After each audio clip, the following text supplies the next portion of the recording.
Hey, it's Trisha the Knitting Lady. Beware the Ides of March. The world is now flat. I know for months now I've been talking about there's always two giant mounds of dirt down here at this construction site. Well, now it's not. I thought it was flat. It looked flatter from where I live, which is a couple blocks away. But it's flat. It's just a mound now. One big mound of dirt. And here are the houseboats. They're still advertising for sale. It's supposed to be a houseboat community. I still only see two. They look like they decorated them up a bit though. I'm walking along. I'm going to go over to my P.O. box and I don't know if I ever noticed it before. There's no trespassing sign on this wall. But I don't know where they would trespass to because I don't know what's behind this wall. So let me go around the block and see. Okay, they must be very old signs. There must have been something here, a building, because now it's empty. There's a vacant lot and just a sign for sale. So, I don't know who would want to trespass. Maybe hide in the trees if you want to sit there and drink.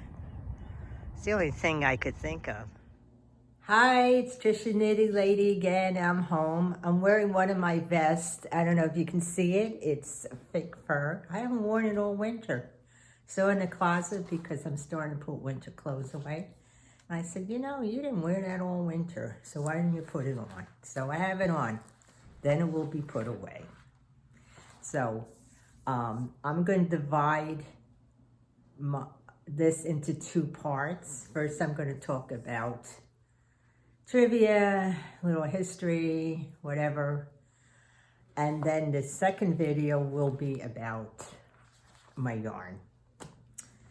Another category of my yarn. I know I've been absent a couple days. Work has just been so busy. It just leaves me so tired. Another month. It will be over. I can't wait. And then I have to I'm going to start to look for an apartment because I am going to move. What state I'll move to, I don't know yet. So I have a couple ideas going on.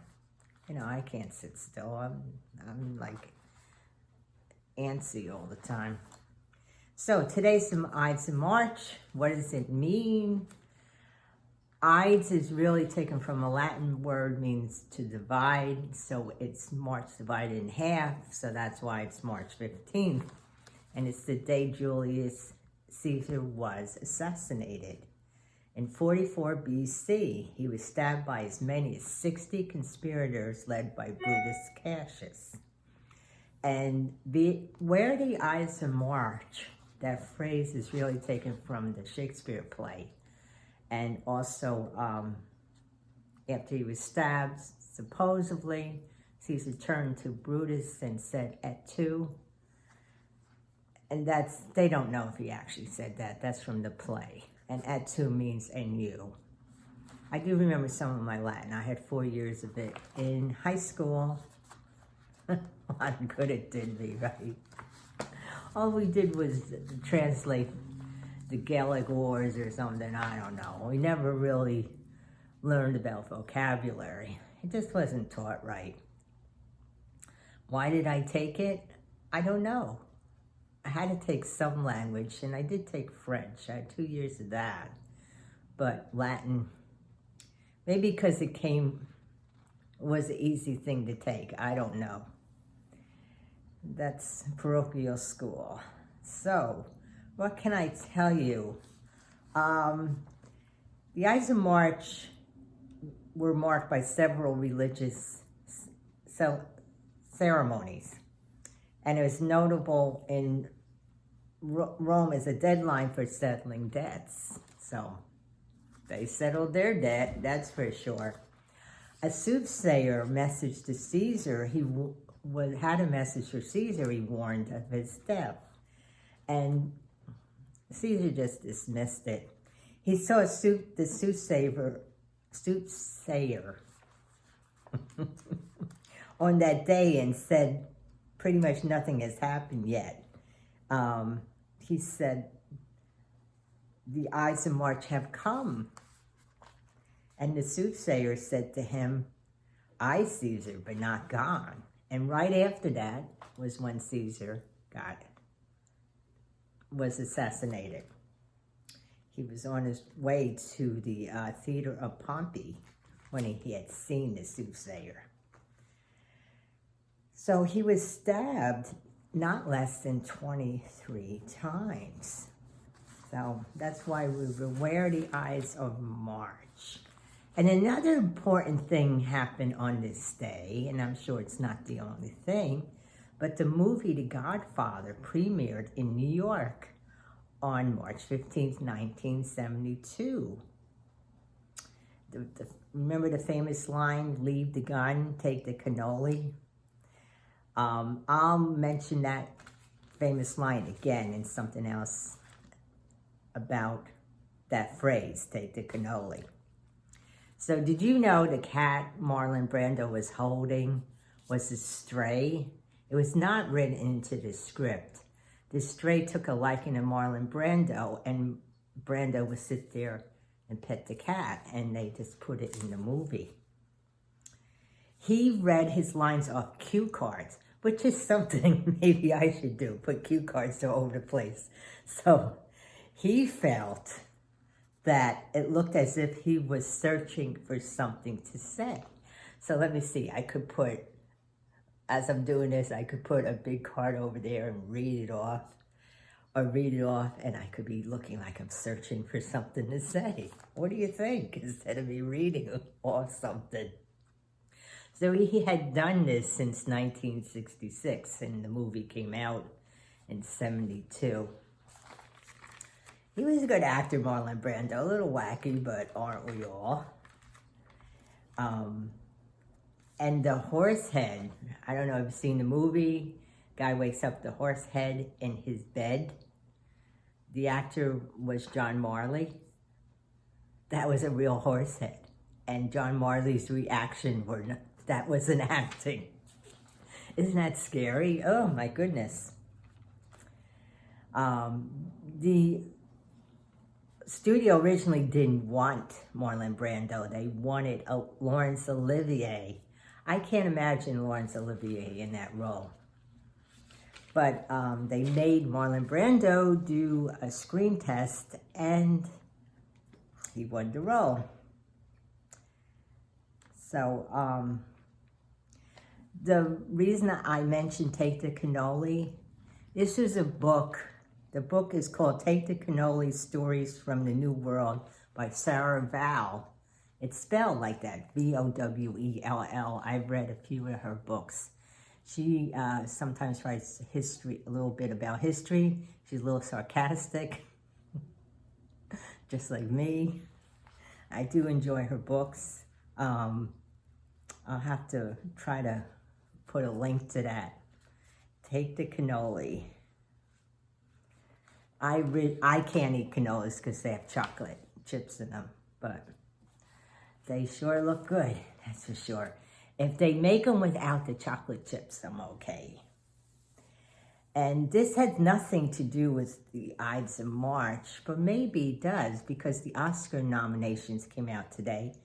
And this is the first time in years I have not seen any of the Best Picture nominees. I always made it a point to see a lot of the movies. In fact, one year I saw all the movies that were nominated.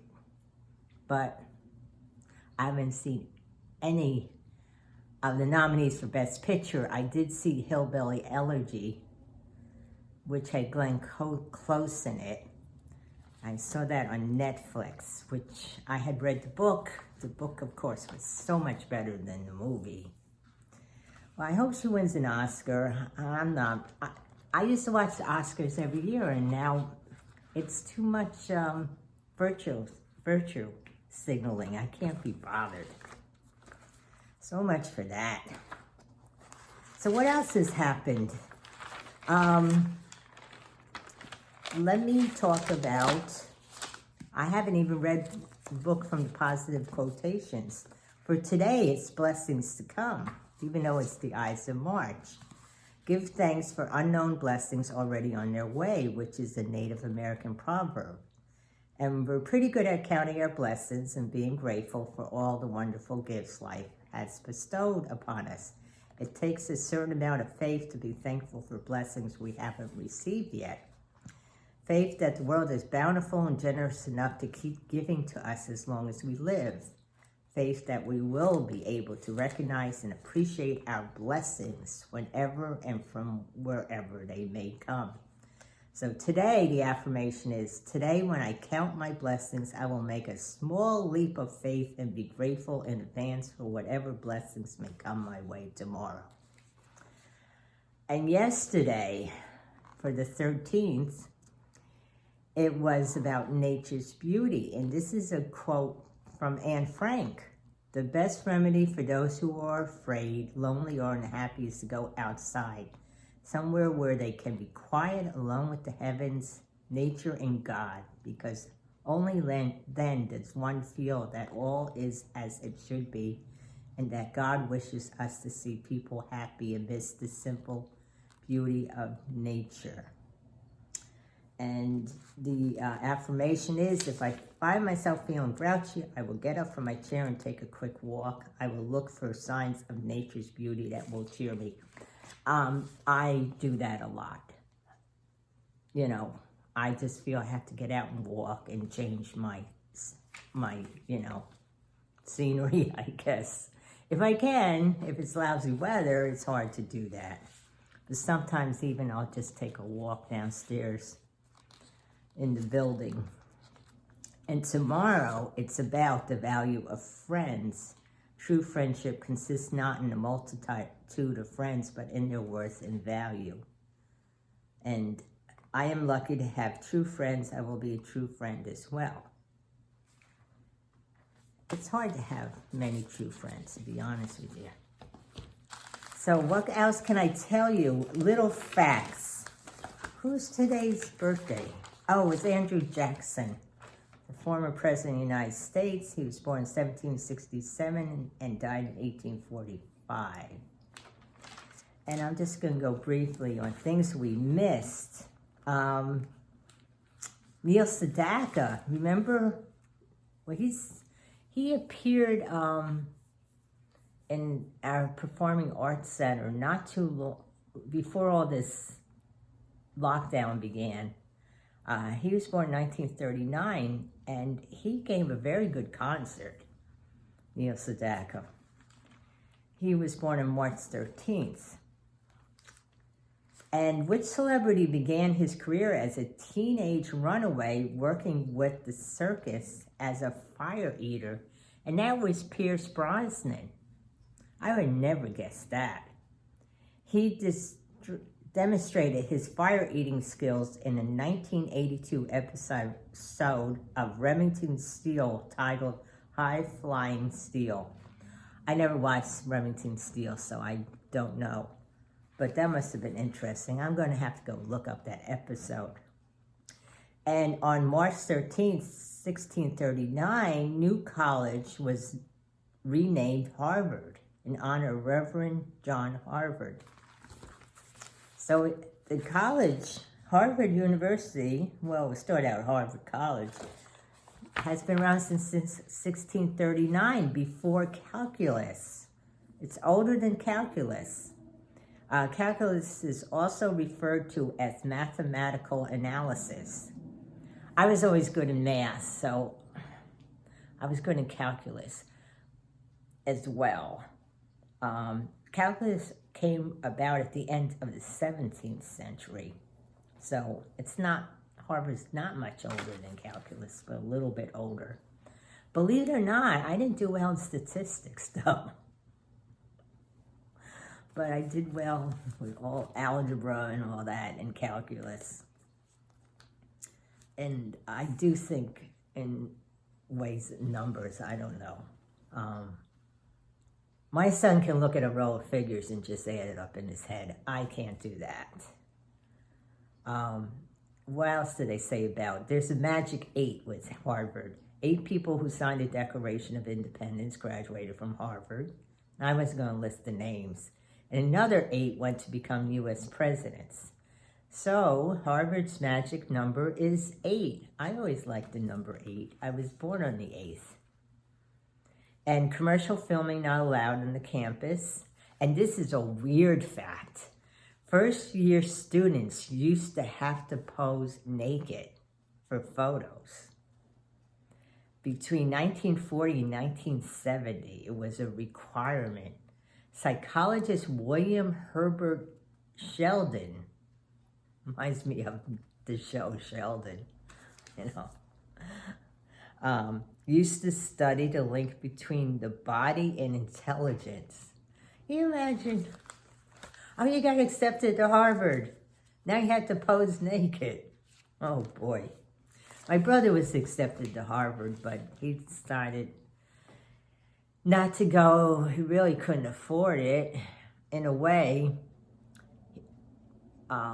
if my parents had been more supporting, it would have been great for him to go to Harvard. And yesterday was the 14th. It was the birthday of Albert Einstein. He was born in 1879, died in 1955. In 1948, Billy Crystal was born. Oh, yesterday was daylight savings time. I hate turning clocks back and forth. When I lived in Arizona, I didn't have to do that. What was the first country to officially institute daylight savings time? And it was Germany in April 30th, 1916. And the reason, wait till you get to the reasons, because it's not the only country that used that reason. It was to minimize the use of artificial lighting to save fuel for the war effort during World War I. United Kingdom followed 3 weeks later for the same reason. And then the United States started when they entered World War I in 1918 for the same reason. So it all started due to war. Now it's in use in over 70 countries. So, as much as I'm a pacifist, that fact really annoyed me. So that's it for the first video, and I will do another video. It might not be right away, but by the end of the evening. So I hope everybody is doing fine.